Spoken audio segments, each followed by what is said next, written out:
just want to let you know what's going on. We're just waiting a few more minutes for the county attorney because we do have a commission member that needs to be re-sworn in. So we're just waiting just a second for her. So please bear with us.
Okay, sorry about that delay. We're going to go ahead and move forward. I call this March 13th meeting of the York County Planning Commission to order. Are there any changes or additions to the agenda? No. Okay. Okay, so our last item on the agenda is a public hearing, and we will open that when the time is right. Is there a motion to approve the agenda? I'll make a motion to approve. Second. All those in favor? Anyone opposed? Okay. Moving on to the minutes from the February 13th meeting. Are there any concerns? If not, is there a motion to adopt? Motion to adopt. Second. All those in favor? Anyone opposed? Okay. Moving on to new business. The subdivision Mimosa Farms applicant.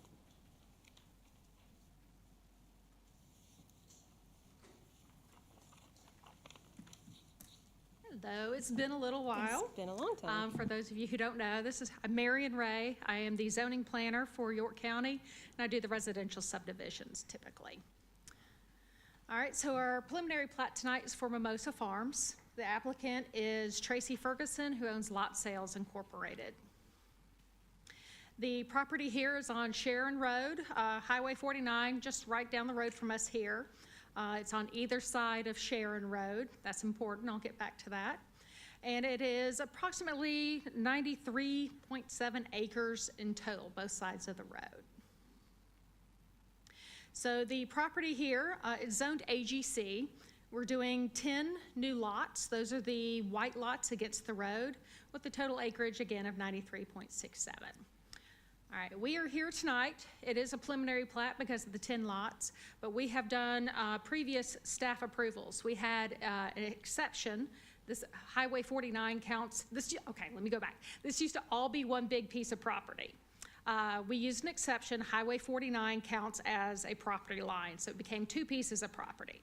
We then used the individual plat process to divide out each lot, 5 acres or more, 5-acre exemption. We could do 6 total. So now we come, and that was the light gray lots to the top, and then the darker gray lots on the bottom were the remaining pieces. They left the biggest pieces along Highway 49, so we're back tonight to subdivide them, but they had to go through the preliminary plat process since staff has exhausted everything they can do. So it's a procedure, it's just what we have to do, and it kind of takes care of a lot of different little details and keeps everybody in the right lines. So it's in pink tonight are the two different parcels being subdivided, but they'll all be part of the same subdivision. I'll go through the findings here. Developer provided willingness and capability letters. As you know from the area, there are no utilities, so each site will be serviced by private water and septic. And since they're 5-acre lots, we don't have to have the DHEC permit ahead of time, so the requirement has been met for the second part. Proposed land use and density complies with the zoning district requirements. Single family is an allowed use within the AGC district, and it has a maximum residential district, 0.4 units per acre allowed. This one's with 10 lots over 93 acres is just under residential unit per acre. The applicant agrees to adequately mitigate the impacts to the transportation network, and a TIA has been completed for this project. For number 4, adequate street connectivity and pedestrian facilities. Highway 49 is a state-maintained road, and it is bounded on all sides by other agricultural and/or large lots pieces. So, and also due to the width of the lot, sidewalks are not required. Required open space and buffers have been provided. It's a AGC property. The 20% open space is not required, and it's not been provided. For the tree save areas, the tree save areas are required. They have been provided. And you can see them on the plat. They were allowed to do surveys for the individual pieces instead of an entire tree survey. So due to the findings, staff recommends approval for this subdivision. I'll go back to the pretty picture. Do we have any questions for staff?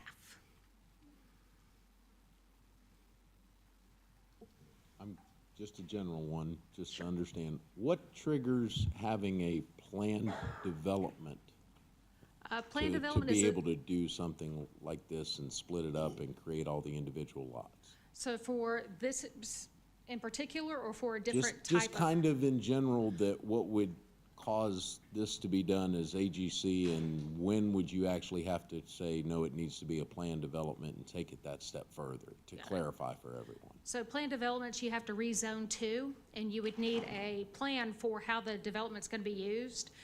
Planned developments are not strictly residential. You're supposed to have some commercial components, mixed-use components, that kind of thing. They're typically found more where you can find utilities in order to get the density that you like. In this area out here, there's no utilities. It's gonna be a long time. So they just stay with AGC to do the minimum lot size of 5 acres. Thank you. I got a question. Sure. So for this zoning, the clearing limits, is there any requirement for clearing of a driveway in the home, an area, acreage-wise or square foot-wise?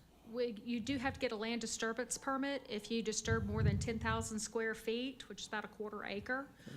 We do not do driveway permits, so we don't, the state will issue an encroachment permit Correct. for the road, but after that, we don't do driveway permits. Okay, thank you. Any additional questions of staff? Are there any motions? I'll make a motion to approve. I'll second that. Any discussion? All those in favor of the motion? Anyone opposed? Thank you. So Matt's gonna leave us for a minute. Moving on to rezoning 23-06. Good evening, everybody. This is case number 23-06 for Taylor Horry Properties LLC. It's on Highway 51 and Flint Hill Road in Fort Mill. Includes 4 separate parcels, 72500000022, 302, 303, and 72600000081.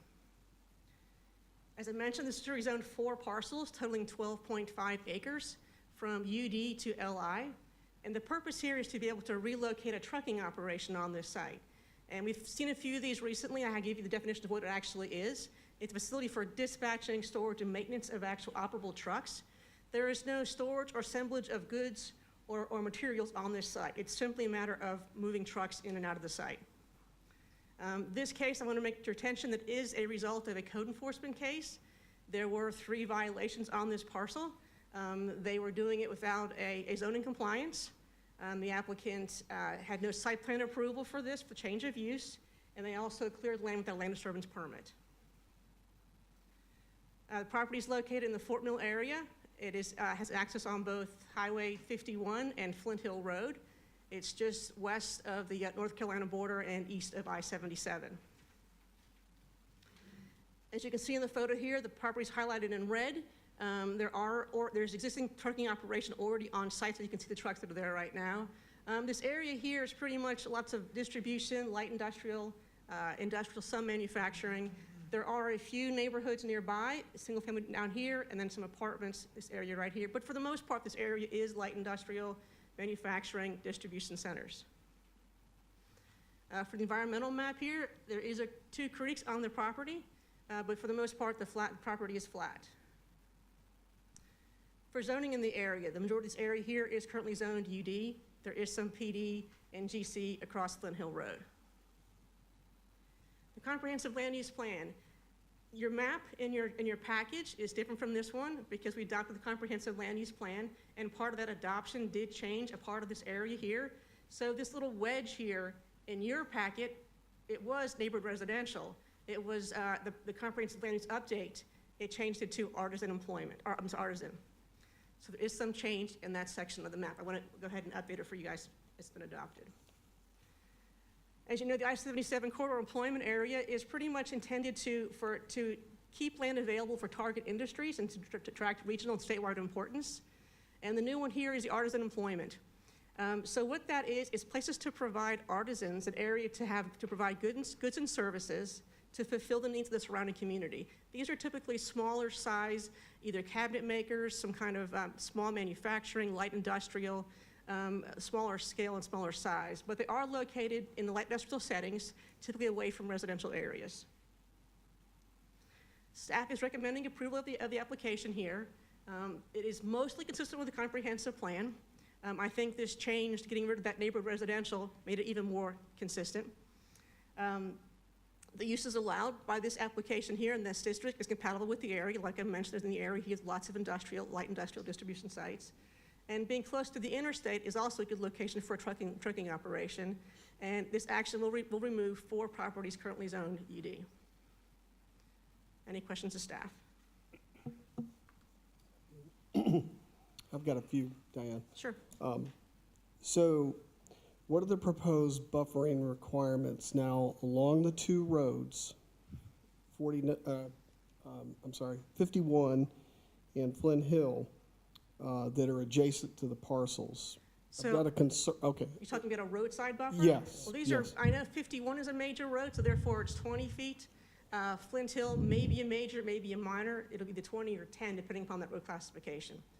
That's all taken care of in the site plan process. Okay.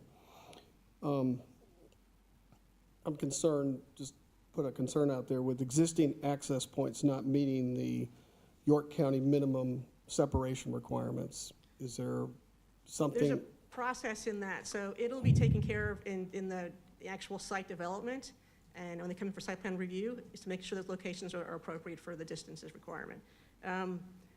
They have to, I think, move something over here, but all that's taken care of in the actual development process. Okay. Just one more.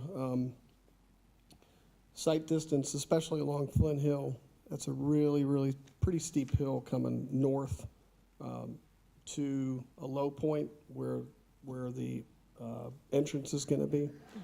And I just wanted to make sure that trucks entering the highway on Flint Hill, you know, it may take them a little bit to turn left, I guess is what I'm saying, or going north. And I wondered if we've ever done right outs only for this type of issue that might be a site problem. Right, we have had conditions in the past where it was simply left or right, you know, like left turns only, right turns only. This site here, once again, it hasn't gone through full site design. It will be taken care of in that process if it meets requirements for distances and sites. We had a previous one where we're forcing them to go a certain direction, and sometimes it's better to be able to go both, as long as it's meet the requirements of the code. If we limit it here, it may make them have to make a trip that's further around, maybe going into areas where we would want to keep it away from. So I would rely upon the zoning code and the ordinances to be able to determine where those site locations should be. Okay, thank you. I got a question.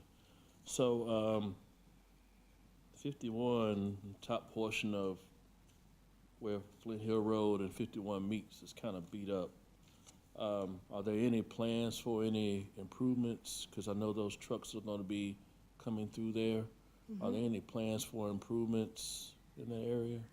I don't believe TIA has been done yet, and therefore it wouldn't have looked, and it was looking more at distribution of trips as opposed to conditions of the road. So I don't know that we would have looked at this at all in terms of the condition of the road. There will be some improvements from 51 for a Penny's project will go through here, and so that in itself will probably repair a lot of that area there. So what is the timeline for a TIA on this? I mean, This is done when it comes from development process. So only when when they it come comes- back in, and they have submitted, I believe, a sketch plan for this. And so once the property gets rezoned, they can go ahead and move forward with their civil construction plans. At that point, they'll do the TIA. and what are the safeguards at that point if it is seemingly too much for the roads? Well, in terms of the TIA and the site plan itself, the code requires certain separation requirements from other driveways, site requirements, and if they can't achieve those, they have to come back in and get a variance. And I request that if they cannot achieve that. But I think they can actually move things around to be able to make it work from our previous early sketch plans. Are there any additional questions? I just had one quick one. Diane, if you look at the aerial, there's a building that is kind of to the left of it's south of 51. Is that business related, different? Is it, on the property itself? Yeah. Yeah, there's this building right there. You're talking about that? Oh, further down. It's not within the boundary. It's next to it. Okay, this That building here, maybe? Yeah, because it looks like in the aerial where the lot has been cleared. They might share an access because the Okay. property owner also owns that one there. That was So there my- might be shared access between the two right there. I'm pretty sure there is, actually. Okay. What was operating here before this operation, you know? It was vacant property, except for the property, this property here, for many, many years, used to be a sign manufacturer. And then I believe his current tenant is a repair shop, auto repair business. But all this property here was vacant and treed. I think in the aerials in the picture kind of show what it was before. Previously, it was cleared. It was, So they came in and cleared this. That Yes. was the code violation? yes, So they took all that yes, down. they did. That was quite a bit. They removed all the trees, That's a lot of trees. yes. Is there? But I believe they kept it out of the buffer. I don't believe they cleared the buffer's requirements, and so therefore there wasn't that extremity. Is there any, does the county come back and find that, or is there any recourse from the county for something like that? We're working with the applicant to be able to make sure they stabilized the property, so they went ahead and took care of that, removed that stormwater violation, and the rezoning process itself. If you're operating a use not allowed by the code, the rezoning action itself stays any kind of violation. So assuming this goes forward and gets passed, then all that violation just goes away. If council does not approve this request, then the violations start back up from the moment of the denial. So we're not going to go back and make them, have any kind of fines from previously, but from that moment forward. Diane, I should have asked this question. As far as the buffer, the width, but with them clearing the inside of this lot, do we add trees to that buffer? I mean, do we maximize buffering site-wise because Make they them have do what's cleared? required by the ordinance. So just because they cleared the property prior to getting a site plan, we're not gonna penalize them by having to do more trees. They have to make sure they meet the requirements of the ordinance for any kind of buffering. Thank you.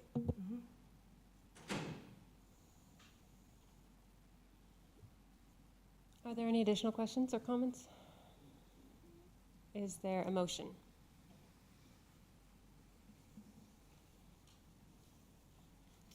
I'll make a motion to approve. Is there a second? Second. All those in favor? Anyone opposed? Okay. Can we call Matt back in? Thank you.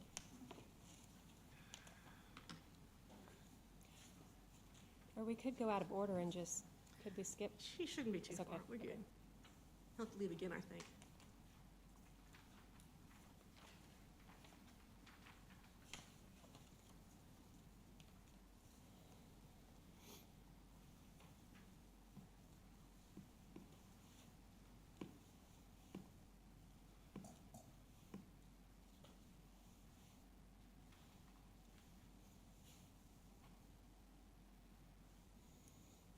So moving on to rezoning 23-7. This is case number 23-07 for Lisa Allen on Elk Park Road in Rock Hill. It's tax map number 639-00-0055075, and 112. The request here is to rezone 3 parcels totaling less than 3 acres from RSF 40 to RMX 20. And the purpose for the rezoning is to be able to move some internal lot lines. There will be no new lots created, but the area that's outside of the right-of-way and any easements does not allow her to make those lot changes with the current zoning for RSF 40. Property is located on the end of Elks Park Road on a little cove that juts off into Lake Wiley, just north of India Hook Road, in the Rock Hill area. Zooming into the property here, you can see there are 3 properties. Each one has a home. The intention here is to kind of cut off this property here and sort of realign it and straighten it off there. And also, the well for this property is on that property, and they'd like to get that line moved over to be able to bring that well on the property that it actually serves. So just kind of moving some lot lines around for this request. The property here, it does slope down towards the lake. Zoning for the area. This area here is on RSF 40 for that little part of the cove or the peninsula, but there is a lot of RMX 20 also adjacent to the property in the area. The comprehensive plan for the area is single-family residential, which, as we know, that is for low-density neighborhoods that are rural or suburban in nature. It does allow some commercial if you're near a major intersection of major roads. Staff does recommend approval of this request. It's very consistent with the comprehensive plan. The plan for the RMX 20 is a little bit higher density than recommended by the comprehensive plan, but there is RMX 20 within the vicinity. Any questions for staff? Is there a motion? I'll make a motion to approve. I'll second. Any discussion? All those in favor? Anyone opposed?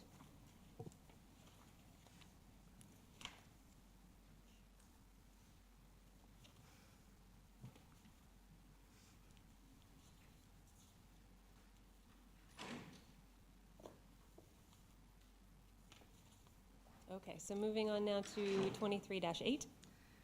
Case number 23-08 for Property Advisors LLC on Palmetto Drive in Rock Hill. Tax map numbers are 586-01, 10001, 002, 003, and 004. This is a request to rezone 4 parcels totaling .802 acres from RSF 40 to RMX 20. Similar to the previous one, this is to be able to recombine the existing 4 vacant properties into 2 parcels. And the minimum lot size of the current zoning is 40,000 square feet, and will allow you to be able to recombine those properties. There also was an outstanding stormwater violation for this property here. They also disturbed the land without getting approval. They graded through a national inventory wetland without giving any kind of protective measures. So there's 2 outstanding violations for this one as well. Property is located just south of Mount Gallant Road in the Rock Hill area. It's just north of the airport. This property, or the subdivision, was platted in 1957, so it's a very, very old subdivision. There's still a lot of vacant lots throughout the property. As I mentioned in the staff report here, because of the small lots, some of them were recombined when they could back a long time ago. Some homes actually straddle property lines, and the rest of them are still vacant. Here are the 4 parcels we're talking about, and there's the creek on the eastern side of the property that was disturbed. And you can tell in here how small the lots are throughout the neighborhood. You can see some that were a little bit larger. They were all at one time that small size, but RSF 40 is zoning for the area here. The comprehensive plan for the area is neighborhood residential, which allows for a medium density neighborhoods to allow a mixture of housing types, and some commercial activity can also happen here at the intersection of major roads. Staff recommends approval of this request. It's consistent with the comprehensive plan and the future land use map. Any questions for staff? Yeah, Diane, I have, as you know, wetland stabilization, going forward can take a while, even on a small, and it said in here that, of course, there's gonna be 3 readings. What if they're not even in time with the 3 readings? Do they just get postponed or what? That was why staff recommend the county council defer the 3rd reading until that property's been properly stabilized. And so when stormwater says they're okay to go forward, we go ahead and bring it forward then. That's our request of county council. We didn't want to condition the property because that'll go with the land for forever for conditions. And therefore we felt just let council to defer it until that property is properly stabilized. So what will happen to the existing low point where the ditch runs through the 2 parcels right directly in the middle? So Tom, I'm not an engineer, Okay, so I'm going to rely upon the stormwater engineers and reviewers to determine how to manage that property going forward. okay, Thanks. okay. Any additional questions? Is there a motion? I make a motion to approve. Second. I'll second. Either one. Second from both sides, I'm not sure. Is there any additional discussion? All those in favor? Anyone opposed? Okay. Can we grab Matt back?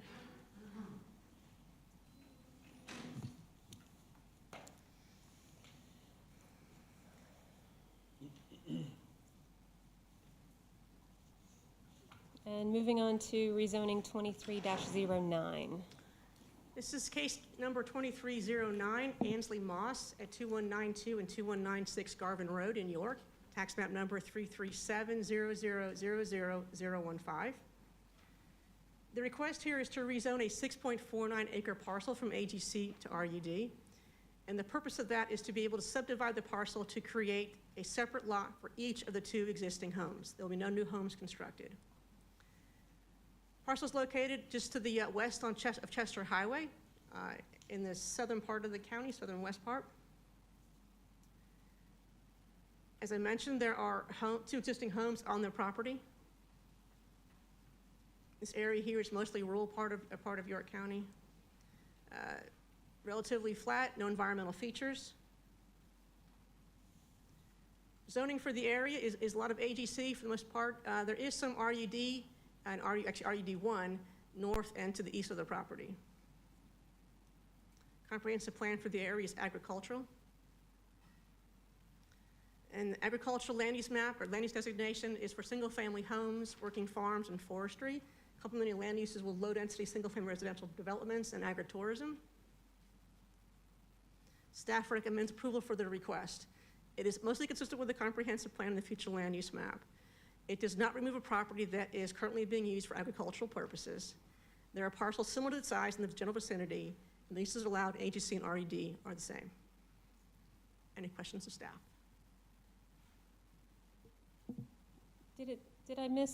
Are the two pieces gonna be of equal size? Probably, no, I would say no. The parcel is gonna be cut like right there, right where it thins out. So one person gets a little bit larger than the other person. So how is that back property accessed? Is there easement through the, So the property owner also owns a property back here. They'll go off this driveway, look at access to that. And this property owner for here, also, this person here also owns that property. So they'll work all that out in the subdivision process. okay, thanks. Mhm. Any additional questions? Just another little technical thing. So, okay to have mobile homes like that on AGC? AGC, yes, and RUD as well. And limitations as far as how many per In acre, AGC, whatever? you Yes. can, if you have 10 acres, you can do two mobile homes on there. Okay. So this was a little bit tight, being at 6.5, and it has two of them Yeah, on there. well, that's a change in recode. It does require you to be able to, if you're gonna have that second home on the piece of property, you have to be able to have size enough to be able to subdivide it in the future, therefore you wouldn't have to get the property rezoned. So like, this wouldn't happen in the future, we wouldn't have two houses on a piece of property that's less than 10 acres. Okay, that's where I was getting a little confused about, okay. And then I noticed in the notes from the applicant that they're looking to possibly do homes there instead of those trailers. And They that- might in the future, yeah, I think it's the sons or the mother and the kids. Right, so. just to clarify, they wouldn't be able to do both. So in other words, They the could not trailer have two. couldn't stay there That's and then put correct. the home in addition. The That's trailer would correct. have to come off for the home to be built. That's right. Okay, thank you.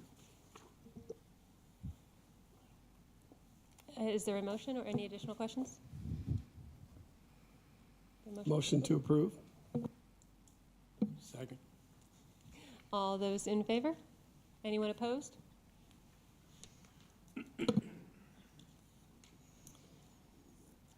Okay. Moving on to rezoning 23-10. Case number 2310 for Fred Gilbert Ramsey at 2060 Dunlap Roddy Road in Rock Hill. Its tax map number is 61000000021. The request this evening is to rezone a 7.75 acre parcel from AGC 1 to RUD. And the purpose is to be able to subdivide the property to be able to construct one additional single-family home. The property is located on the west side of Dunlap Roddy Road, which is west of I-77 in the southern part of Rock Hill. As you can see from the aerial map here, there is an existing home on the property.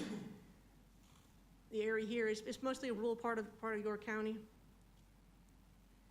There is a stream on the back southwest corner of the property. Zoning for the area, this property here is in a big area of AGC 1, but there is a lot of RUD nearby across the road as well as the south part of the property. The comprehensive future land use map, at the moment of this printing, recommended agricultural. And I'd had to check before I came over here, the future land use map for the update actually shows this area here as rural residential. So I'll make the updated maps for the council area. But it kind of comes through here, and this section over here is now considered rural residential. It follows along Otten Road and north of that. So this area here is now rural residential. I'm gonna go ahead and speak to it as we have it on the comprehensive, the staff report right now for the agricultural, single-family homes, working farms and forestry. The difference between the rural residential is you can have a little bit smaller lots. Staff recommends approval. The request is now very consistent with the comprehensive plan and the future land use map. Similar things here, it will not remove a property currently being used for agricultural purposes. It is adjacent to our properties are currently zoned RUD, and there are other properties in the area similar size, and the uses are similar in AGC and RUD. Any questions for staff? I had a question. In the findings, item G, it's talking about the existing road network. There's a sentence at the end of that. It says the vertical site distance at site access to the north of Dunlap Roddy should be evaluated. Is there any requirements or anything that staff is recommending we're not recommending anything at this point. We're recommending when it comes in for site plan reviews to make sure we check that vertical site distance. Another little point along those same lines, because this is similar to the previous one that we just looked at. When you have a request for a zoning change with an anticipation of splitting up a parcel and making it into more parcels, is there any requirement for that preliminary idea of how it's going to be split up to be provided at the time of the zoning request? Maybe not to us, but to you all? Sure. We typically, we definitely do that when it's going to be leaving a split parcel, a split area. So for instance, the property is, the full thing was AGC, and they're going to rezone a 3-acre portion of that. We asked them to go ahead and identify where that would be, to be able to provide to you where that would be. Okay. And this property here, since it's going to be the entire parcel will be RUD, it wasn't as required to do, we're not required to do it, it's not as necessary. Our intention, though, the applicant did submit something here that didn't quite meet the standards of a county, and so we're going to come back and see if they can do it where they kind of bring it across here and make a parcel here and a parcel back here. The one they Okay. submitted, it had a little jog in it that would not be allowed by the code. And we will catch all that when it comes in for the individual Okay. plat approval process. Okay. Thank you very much. If there are no additional questions, is there a motion? Motion to approve? Second. All those in favor? Anyone opposed? Thank you.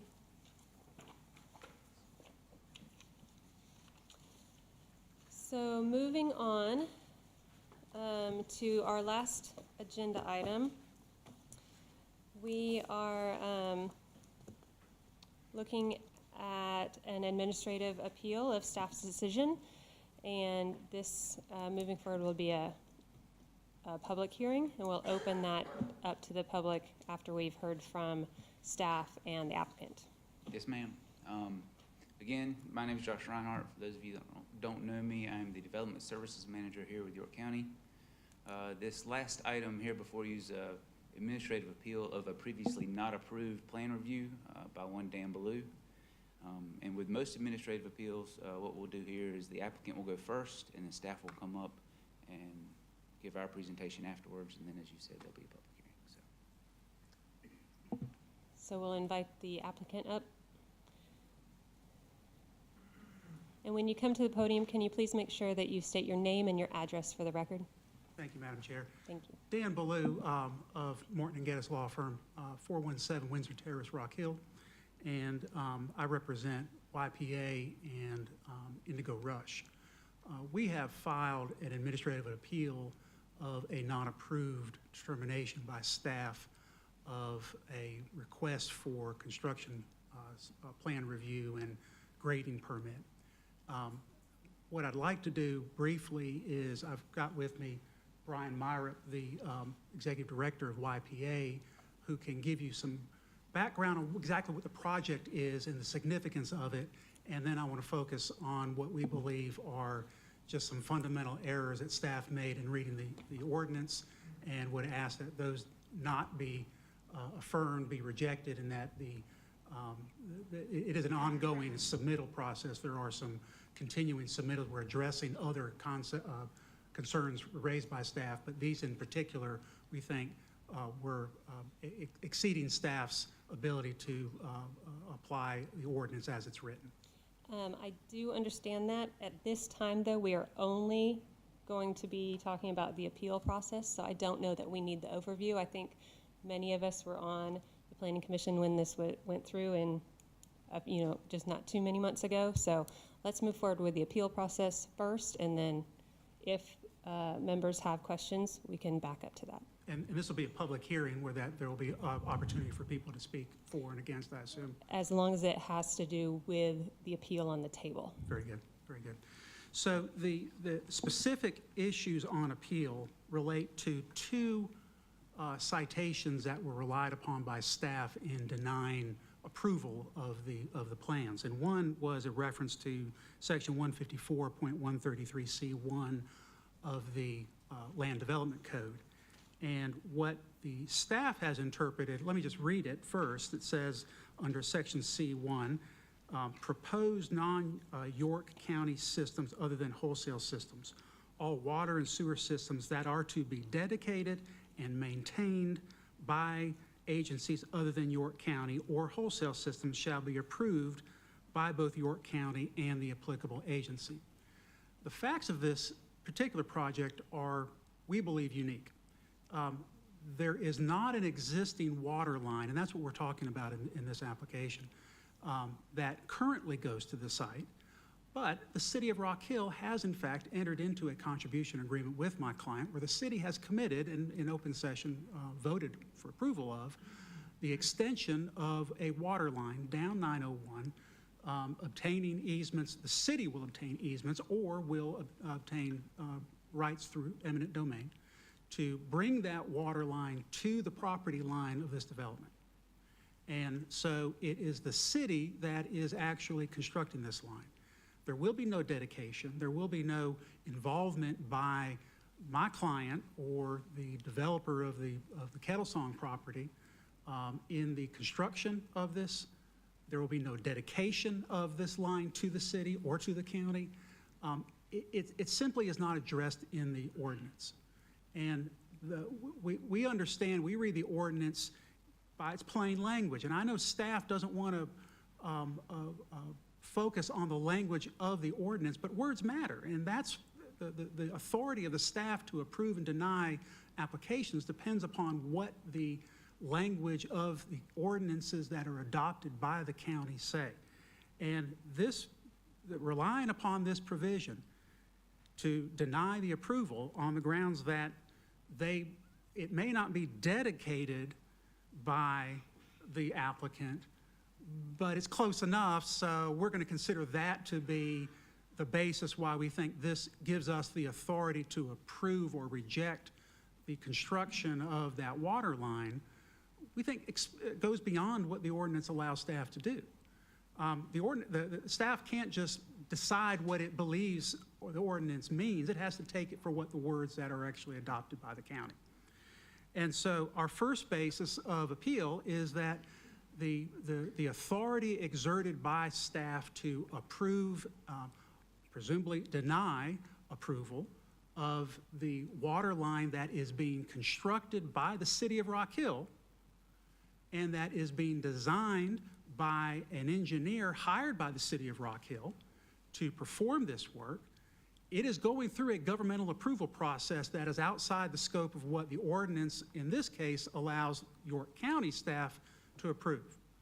And so our contention would be, we are going through the process of having this water line reviewed and designed and reviewed and approved by the city of Rock Hill.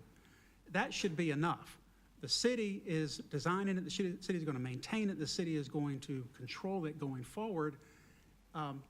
There is no role for the county to say, well, because that's a city line, we have broad-based kind of plenary authority to regulate water lines wherever they are in York County. And I suggest that I think they would come to a surprise to the city that the county believes that it can, in fact, regulate and approve city construction of water lines. So, I think that's a stretch. That's just simply not included within the power given to staff to deny or approve the submittal. The second basis was under the Land Development Manual, which has been incorporated. It's not strictly an ordinance, but it's been incorporated by ordinance. And the Land Development Manual states that the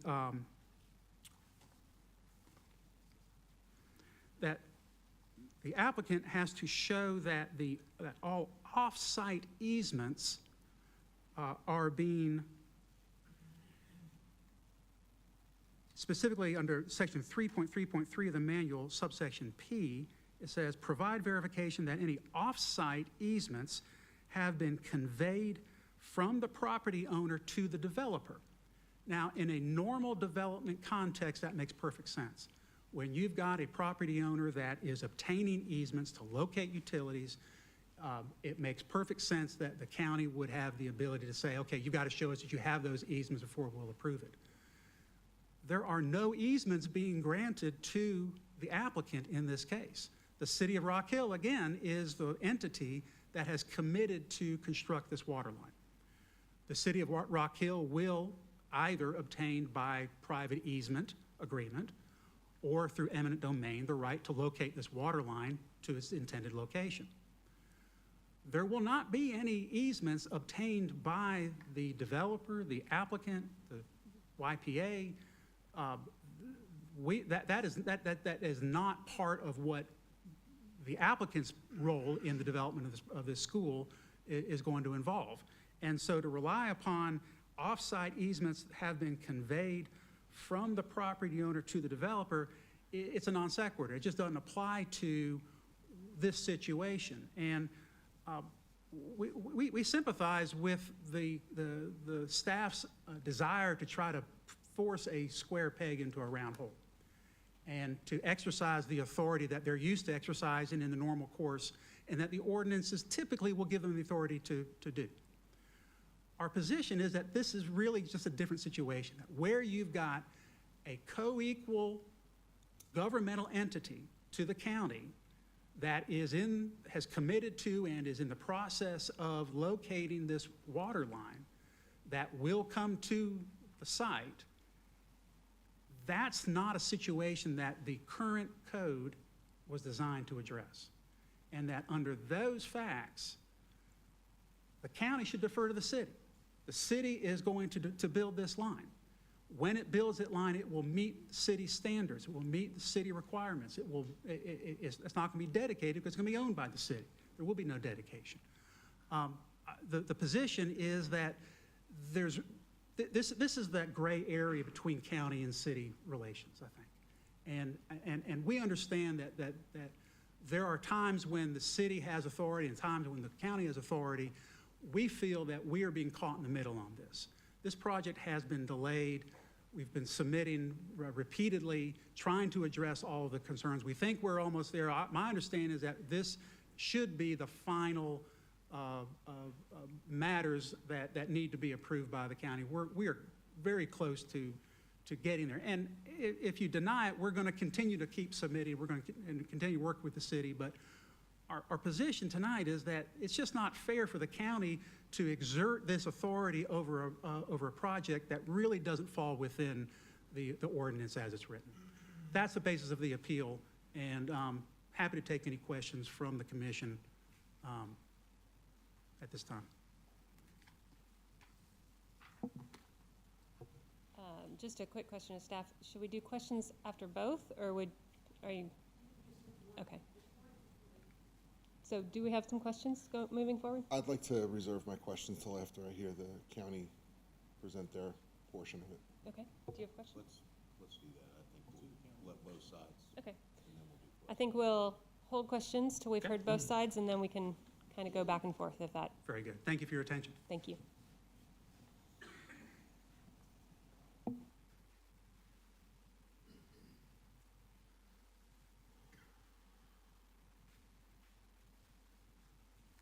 Bring my notes up here in case y'all do have some questions.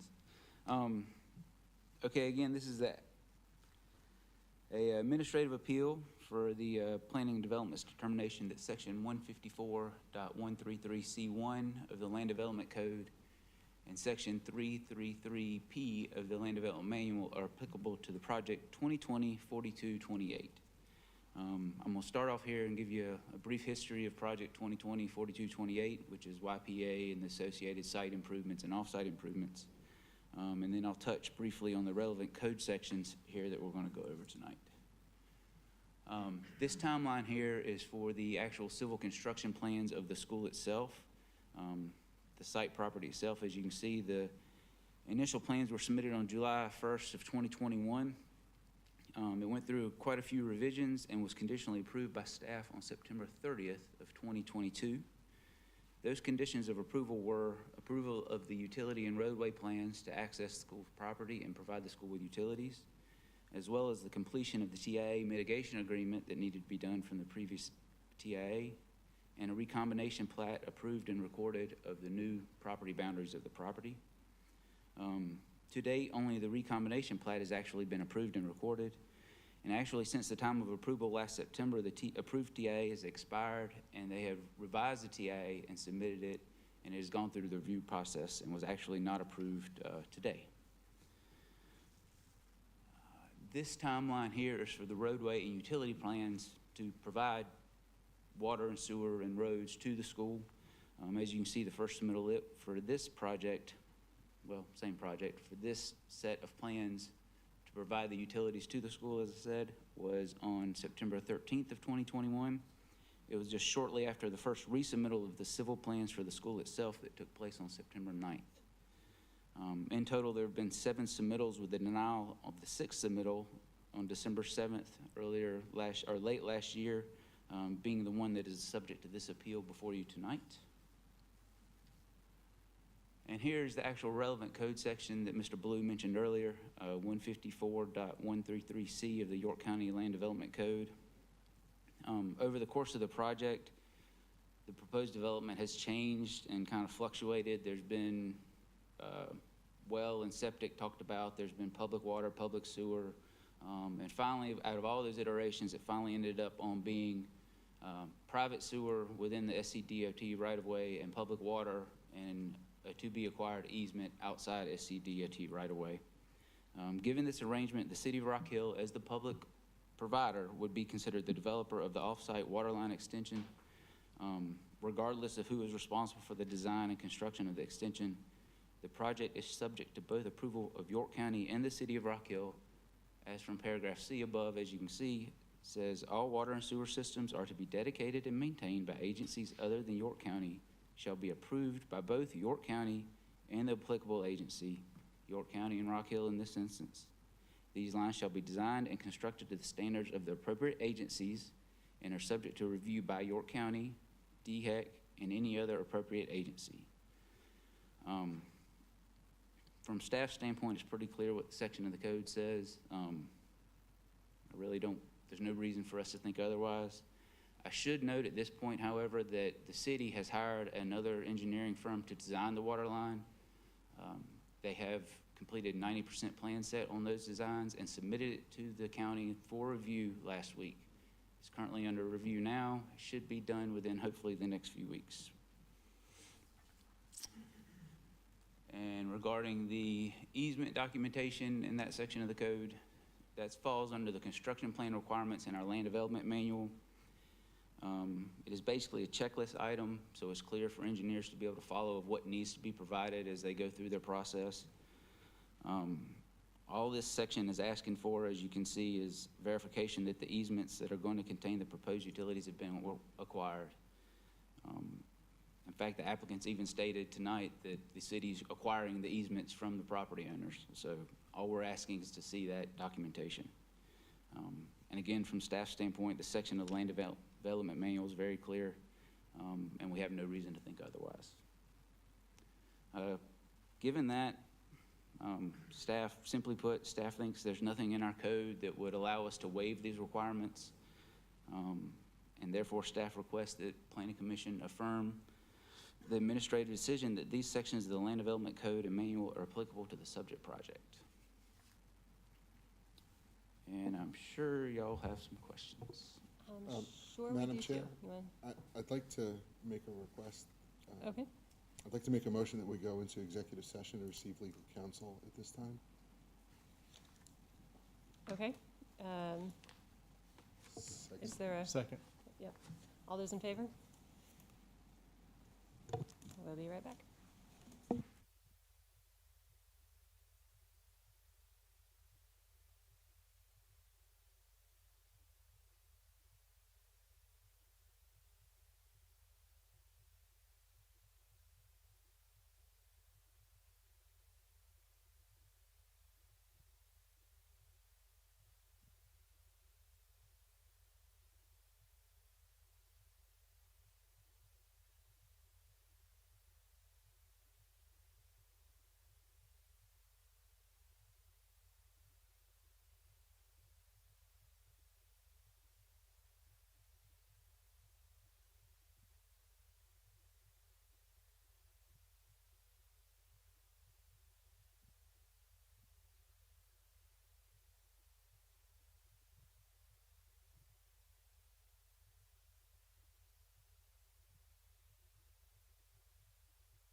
we back on?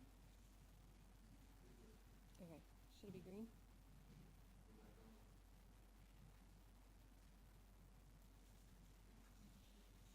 Okay, so we have come back from executive session. No action was taken. We are now going to open the public hearing portion of the meeting. I'd just like to please remind you that we are speaking only about the appeal that is in front of us, not about the school or the neighborhood as a whole, just about the appeal. So in the same way that when everyone else came up, please speak your name and your address for the record. If someone would like to, is there anyone, first of all, here to speak in favor of? Would you like to come up and start us off? My name is Gwen Mugabe. I live Can on you, just a little bit louder, just, My name is Gwen Mugabe. I live on 339 Twin Lakes Road, Rock Hill, South Carolina, 29732. Thank you for the opportunity to speak. I came in and I wasn't sure if we were gonna get the opportunity. Just for the record, I'm a former parent for York Prep. I think I came many, many years ago when we were starting this process, speaking for the school and saying, as a foreigner who raised kids in this area, York Prep was really instrumental to what they've become. Today, my eldest is working, doing well. My middle one is working, is in the National Guard, deployed right now. And my youngest is in college. So York Prep did a lot. We homeschooled to begin with, and we ended up here. So it's a school which was available for family which needed a non-traditional situation. And I know we're talking about grading permits. Without it, the school is not gonna happen. Without it, the kids who need a non-traditional situation are not gonna get it. But we live here, and I believe you live in this area. We know just what the situation is in our community. And I'm speaking because I believe as we work together, we are a team. I mean, when you go to the school, I was never the parent that said, when the teacher said your child has done this, I take my child's side. Because I think we win when we come together because we want your county to succeed. We want this community to do well. And as I think about this particular school and what it would mean, more so for the kids, I'm still on the board of York Prep. I could have walked away. My kids, my youngest is in 3rd year at USC today. But I've stayed because I believe we owe it to the future of the school. So this is an additional school. We're asked to do it. And when we're requested to do stuff as educators, I would say, that's my background. When a teacher asks you to write again neatly, you write again neatly because the teacher wants you to get better. I said, what is the TIA? When, you know, the county, when they presented, they said, oh, it's the information about, you know, the transportation. Oh, and so I said, why did it fail? They said, well, we gave it to them 40 days ago, and they just responded today. Things expire. So when I hear that, I say, who is sitting on this thing and making sure that doesn't move on? I'm just speaking as a parent and as a local. I'm just speaking to you as potential parents. As we look at this situation, if we work together as a team, maybe you could correct us and say, write again neatly, and we correct. But if we feel like maybe we're just delaying and delaying so that things don't pass, because when you say the original TIA expired and then a new one came in and then they don't get back to us, I have a problem. But when I think about it, for most of you, you know the QT at the corner of the current work campus, the kind of money it brings in and the jobs it has brought. I'm thinking when this school happens, those businesses in that area will do well, which is a win-win. It's environmentally, it's important to do the right thing. So my issue today is there is a long list of kids needing school. There is a lot of children who maybe would be like Joshua, Josiah, and John Mugabe. Give them a chance, you know. And if there's things that can be corrected, give us valid, enough time to do it. But I just wish, and I just hope, that as a community, you will say yes. I mean, at the back of my mind, there's the issue with the Panthers. They came in, they did an eyesore in my city, because I live in Rock Hill. They got our property values to go up and also to go down. Right. It's painful when that happens. And so I hope this school actually happens. Thank you so much for giving Thank me you. the We time to do appreciate this. your input. And while we do appreciate the input, we do need to stick with the issue at hand, which is the appeal on the table. So is there anyone else that would like to speak to the appeal, not to the school in general? Hi, my name is Craig Craze. I live at 3480 Marshall Road in Rock Hill, South Carolina. So I think I appreciate the predicament that you guys are in, because this is murky water.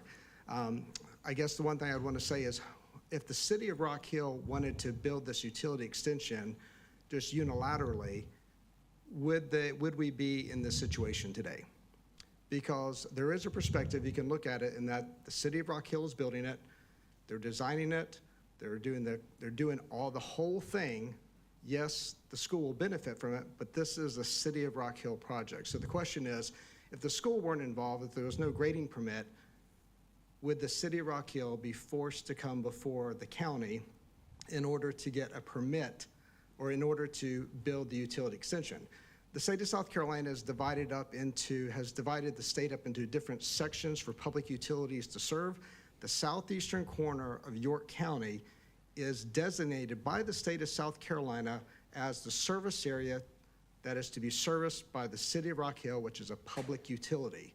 So by right, by state plan, the City of Rock Hill is to provide utilities to that area. And so I appreciate the tough situation you guys have this evening to make that determination. But if you could look at it from that perspective, we as a school, we just want to build, right? And it's unfortunate we're in this tough situation. We'll hope you take it into consideration. Thank you.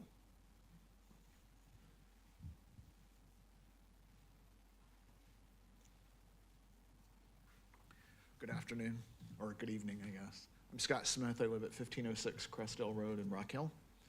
I am the chairman of the board of YPA, and I've been with the school for 10 years. We are educating children in the most excellent fashion, and we want to do more of that. We are not construction experts. I've never been to a planning commission meeting before. Don't know anything about construction. I've never built a school before. But I can tell you that we have been at this process for about 3 years now, and that we have tried to do everything that the county has asked of us. The federal government, the state, and many other agencies, as I'm sure you can imagine, are involved in building a school. What Craig Craze said, I think makes perfect sense. The City of Rock Hill is its own entity, and holding us responsible for the requirements that they need to meet and their own regulatory things seems somewhat unfair to me. I think there is some room for interpretation with the codes and the application of them. As I sat here tonight and I listened to you move through your agenda, the first 6 agenda items, I heard a lot of flexibility. I heard a lot of that will be done later and that sort of thing, and I just don't feel like that YPA has been afforded that same type of cooperation and collaborative environment. We've been trying to get the school built for, like I said, almost 3 years now. Thank you If we could ask for a little bit of that same flexibility from you folks so that we can move forward with this project and help educate these 1,200 kids that are on our waiting list, we'd greatly appreciate it. Thank you.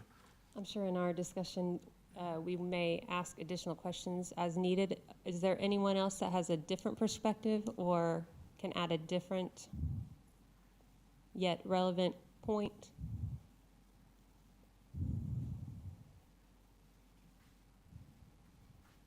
Thank you. My name is Brian Meyer. I live at 1051 Hawksness Road in York.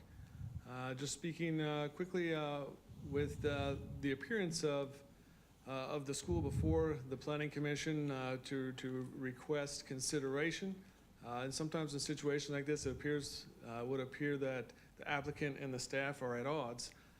It actually the different submissions have been mentioned. There's been 6 and 7 submissions during the time that the school has been trying to work with staff through this, and I think it's been a cooperative discussion. We were at a fundamental disagreement of how the code applies, and that's kind of what we're here tonight to ask for help on, not because the school doesn't want to work with staff, it's because the time that the school is able to continue to fund this project is running short. And every time that we've worked with them prior to a submission, we've been given different targets to shoot at to meet this same need. And so we're talking about an architect firm and a construction company who've built hundreds of millions of dollars of schools in York County and in the surrounding areas, and they each use the same word when they talk about this situation, and the word is unprecedented. And it's unprecedented, number one, in the amount of iterations that it's had to go through, but two, in the variances in which code could apply or could not apply. And so our request tonight, again, like as in other circumstances, the flexibility and the ability to pursue this would be granted and be considered. Thank you. Thank you.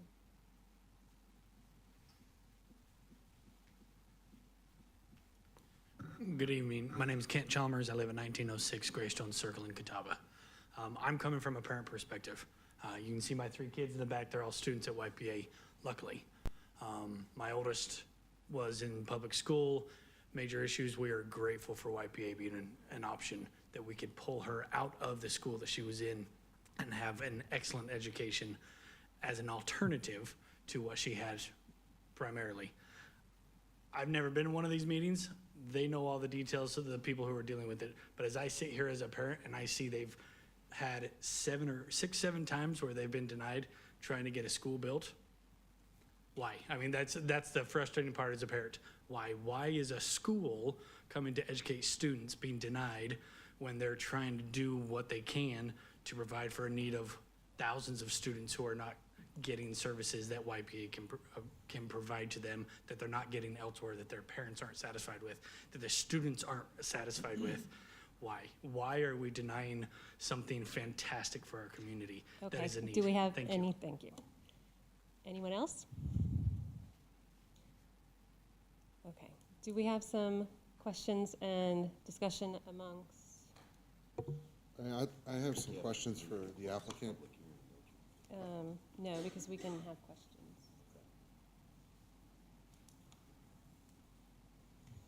You have some Yeah, I additional have some questions for the applicant? For the applicant. Okay. Do you mind stepping back up, sir? And depending upon the nature of the questions, I may call upon some of the professionals who are here to provide some background. I saw that there had been, up to now, it looks like 13 submittals. Was the requirement for the water line as a part of comments for all those submittals? I've not been involved through all the 13 submittals.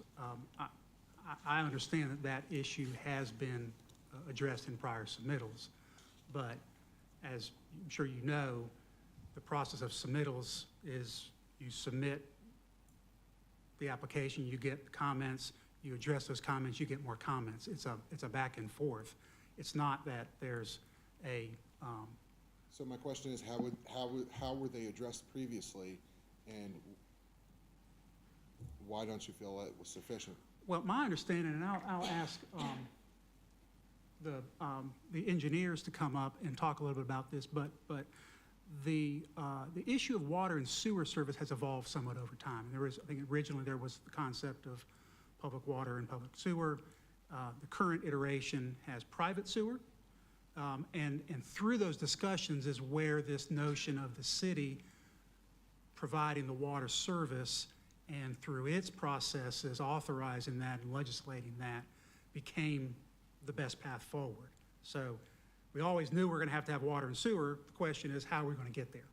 And through the course of these submittals, it became apparent that really the best course of action was to do with private on-site sewer and city water, which we believed at that point would take us outside the purview, at least of these particular provisions of the York County Code.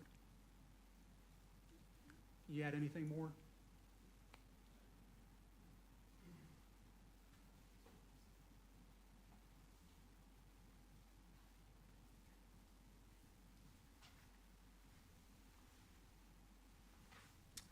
Kelly Clayton, Lightner Management Group, sorry.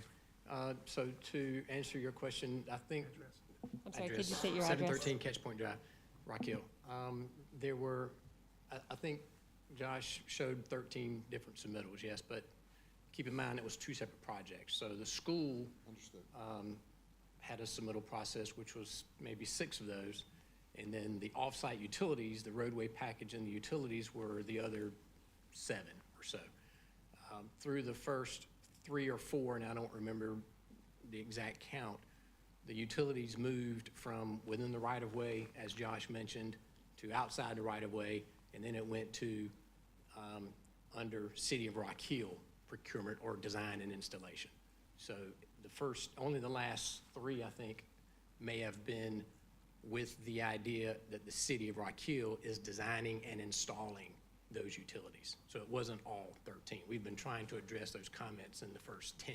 Okay, so you went through a number of submittals previously where you were told you needed the water line design. And Well, we knew we had a water line design through the first 10. Okay, so we had a full-blown design for water and sewer designed by Land Design in the submittal that was rejected the first 3 or 4 times, which is why it went from in the right-of-way to outside the right-of-way, and then it went to take the school out of the process of trying to acquire easements. That's when we asked the city to take this on so that the school would not be responsible for those easement acquisitions. So that was only been since the last 2 or 3 submittals in late '22. so then essentially you're telling me your utility and roadway plans were split up.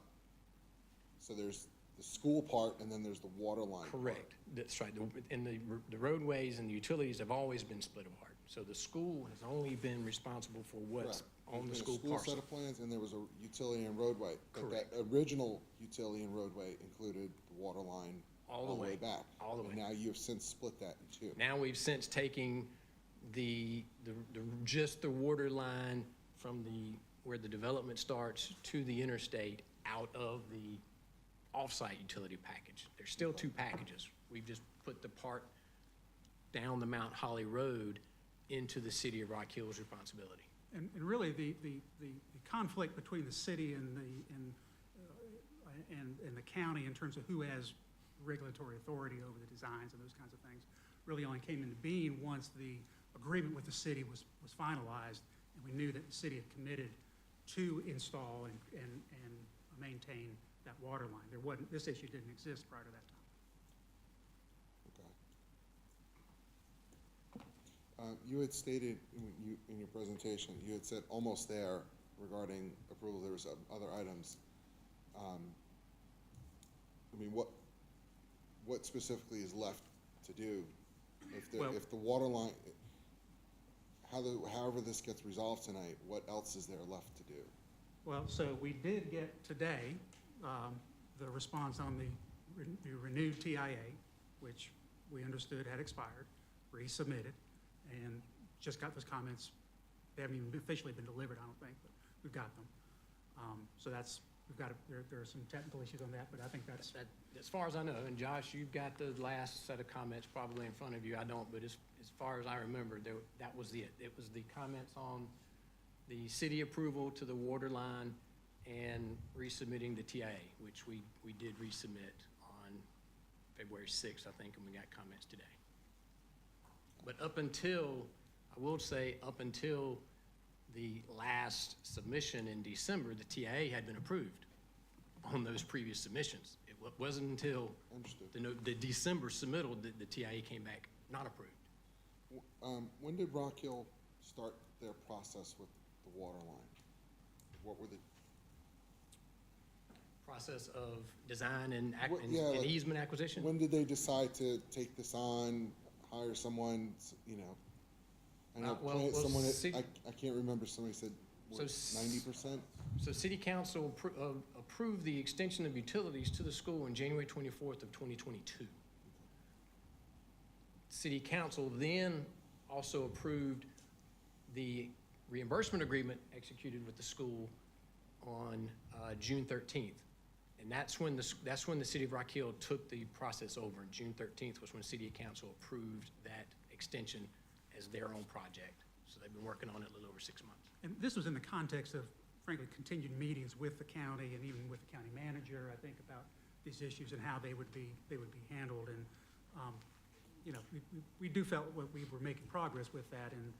And then when the timing of these approvals continued to be delayed because of all of these issues, it became incumbent on us to bring this appeal in the hopes that we could at least address these issues, knowing that we had substantial compliance with the remaining issues that had been identified, just because we've got this tight timeline. I mean, my client intends to open by fall of 2024, and any time that we can save in that timeline is going to be of tremendous value to the school. And really, that's the impetus for why we felt the need to bring this appeal, because it became apparent to us as we read the ordinance, at least our position is that we articulated tonight, is that that was beyond the scope of what staff was able to approve.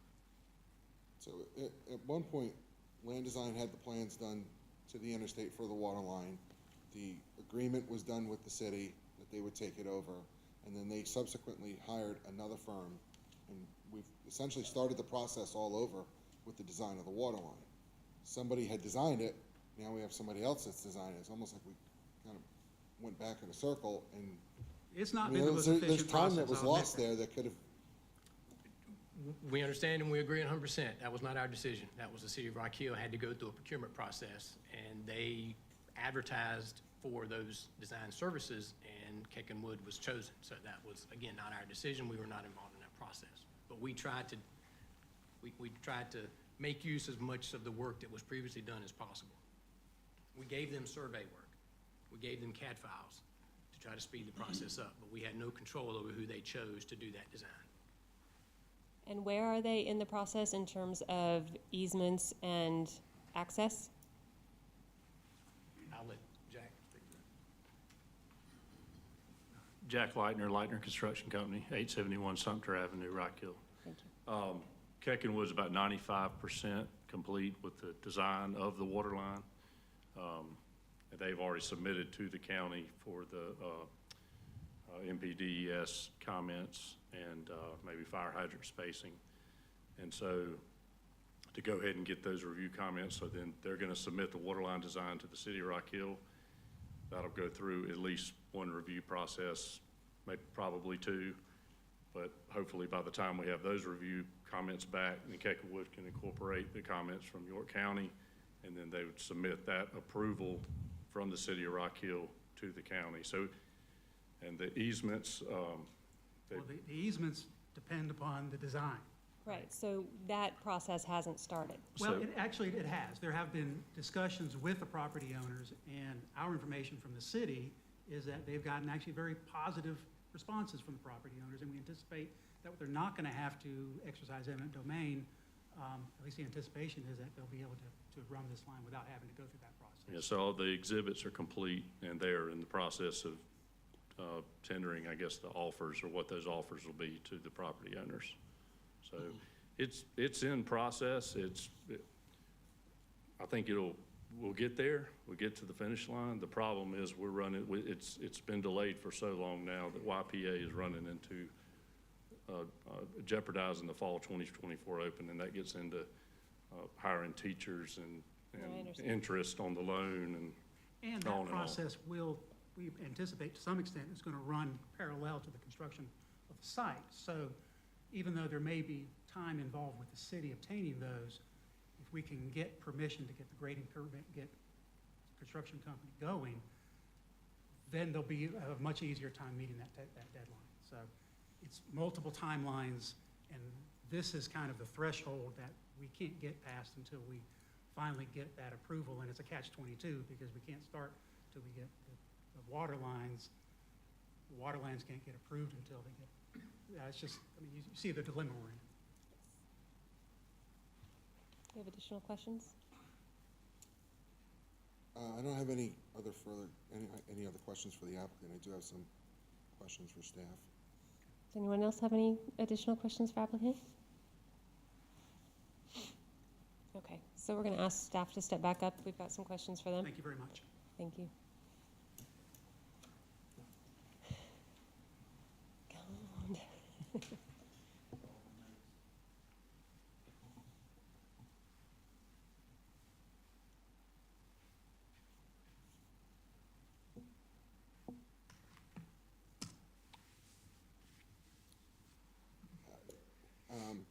I just want to clarify. So during all these submittals and resubmittals for the roadway and utility plans, you as, or I'm sorry, not you personally, but the county was conveying the comments that that water line needed to be approved and the easements needed to be acquired. Okay. So those were in all of those reviews. For the utility and roadway plans, yes, sir. Okay. And just to be clear, the water line only needs to be approved. It doesn't actually have to be installed or started up, so to speak. Correct. Okay.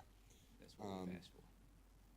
So has there been another situation like this where there hasn't been a utility in front and there hasn't been approval for a utility in front of a project that the county has allowed it to proceed? Trying to think, there have been a couple of times where we've had instances where things have got built without the utilities, and that's one of the reasons this provision is in the code, but, And this was done primarily as part of the recode. it was, well, we had this, there was in the old code as well for 154, I think, and 150, I believe it was as well. So it was in our old code as well, but, the whole intent of this is to prevent, you know, construction starting and then something happen with this water line and die, and then you have a school without any utilities. I mean, I understand. I do. we've had this happen, actually. When I first got here, there was a development in Fort Mill with some townhomes and an apartment complex, and one of the developments, they were supposed to connect through the back, I believe it was, and one of them didn't continue and keep up its end of the bargain, but the other one went vertical. It was ready to have people move in, and they didn't have utilities. Okay.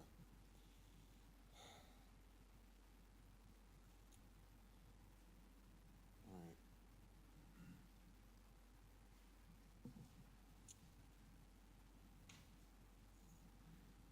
I think that's all I have right now.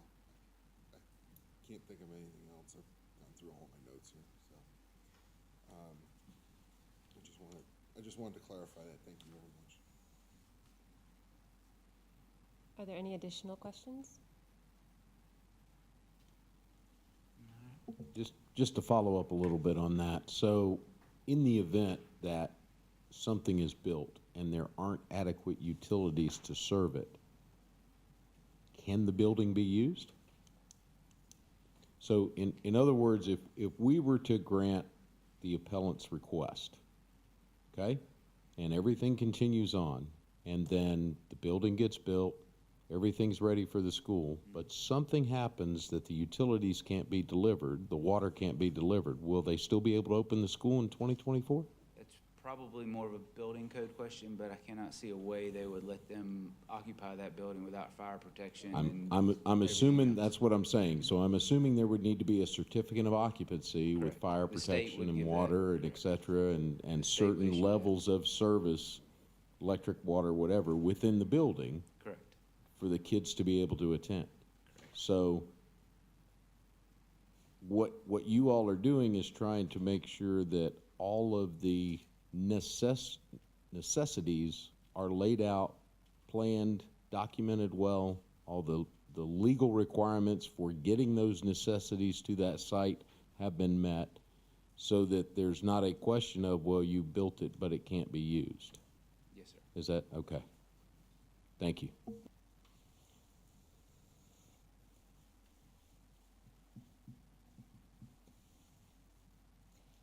Any additional questions before I close the public hearing? No?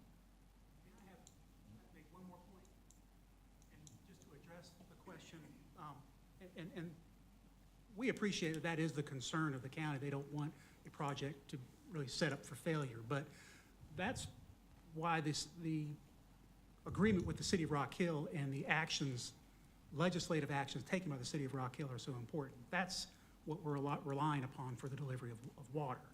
We're not looking to the York County for that, and I know planning and staff have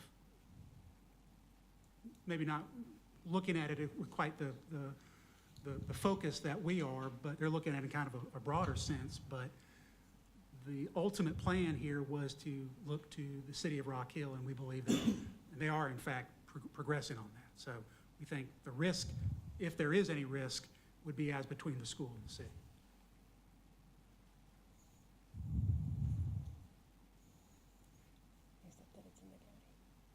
Okay, so are there any additional questions? At this time, I'm going to close the public hearing, or I make a motion actually to close the public hearing. Is there a second? I'll second that. Okay. All those in favor?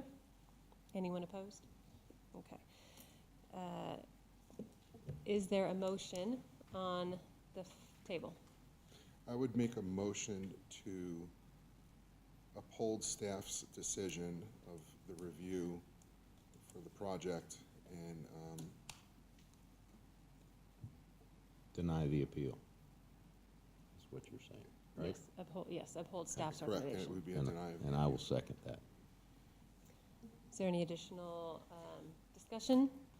I think it's been laid out pretty well that this is in place for a reason. The utilities need to be in front, available to a project, not necessarily installed, just has to be approved. The timing of all that can always be hashed out later, but to have a project like this and then what could be subsequently more without any definitive means of having water at the site at the time it's approved raises concern for me. I agree. I hate not letting the school move forward, but I think the whole point of that code is because years ago, before this was in there, we ran into problems as a county approving things without infrastructure in place. And it looks like the whole purpose of this is to ensure that doesn't happen again. And reading the code, it looks like staff interpreted it correctly. We do hear that a lot from people about having infrastructure in place before the development occurs, and I think this is the great example that can be used for that case. And I think staff's decision was totally within their means and purview. That's why I think we should uphold it. Okay, so there's a motion and a second on the table to uphold the staff's recommendation. All those in favor? Anyone opposed? Okay, so that passes. And